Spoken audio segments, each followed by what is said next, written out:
Class is now in session. I'm Professor Hockey, and today we'll be discussing the game between the Sharks and the Red Wings, where, as the saying sort of goes, this is how the decade ends, not with a bang, but with a whimper, as the Sharks lose 2-0 to the last place in the NHL, Detroit Red Wings. The first time this season the Sharks have actually been shut out. Now, maybe to the outside viewer, they might be surprised to see the Red Wings shut out anybody, but to most Sharks fans who have been watching the San Jose Sharks for most of this decade, it is not really a surprise to see how this streak ends here with this game against the worst team, as I said, at least statistically. And so, after a 6-1 victory to the Philadelphia Flyers, a game which was extremely well played by the Sharks, goaltending-wise, defensive-wise, and of course forward-wise, considering they managed to score 6 goals. Timo Meier with the hat-trick in that one of the best games for the Sharks this season. They come in to this game, and I'm not going to beat around the bush here. While there are no easy games in the NHL, there certainly are easier games, and now you're coming up against a team with an awful record. They've lost 6 in a row. They've lost 18 of their last 20 games. And you put up such a disappointing, effortless, completely lackluster performance like this is just extremely disappointing. The Sharks have not had much historic success on New Year's Eve. Actually, they didn't actually win a single New Year's Eve game with DeBoer as coach.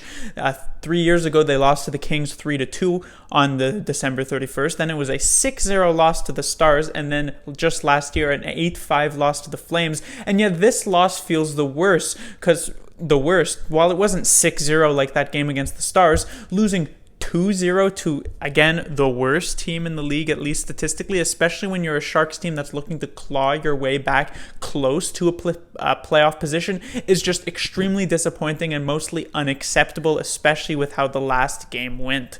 Now, this was basically quite the uneventful game. As I said, it was only Tyler Bertuzzi, all-star for the Detroit Red Wings, who scored in the second period. A very nice tip by him to make it 1-0 Red Wings, and eventually Hronek would add it with the empty net.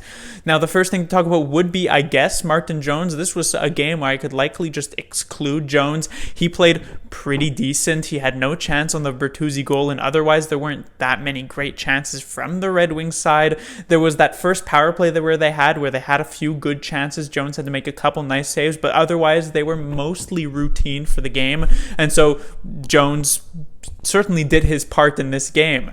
Now, what didn't do their part in this game was this next topic, the power play. Once again, the Sharks' power play was completely lifeless and just completely ineffective, and it's so insane to watch a team like the Red Wings. Again, I mean, no ill will to this team, but they're without players like Mike Green, Andreas Athanasiou, Anthony Mantha, and yet their first power play in this game, one of their only two, it was just crisp passes and great movement. They came within inches of scoring a couple of times, and yet I'm watching the Sharks on the power play 3 separate times in this game, and it's like a wet paper towel. It's just, there's nothing there, and it seems as though both the team and the forwards and the coaching staff have sort of just bought into the thing of, oh, well, we have a lot of talent, so it'll correct itself. Well, it's pretty clear that it's not going to correct itself. And with the fact that all of these players are basically pylons, as though they can't move on the ice and are sort of just passing to each other from the same exact positions 24/7. Carlson up at the blue line, Burns there in the Ovechkin's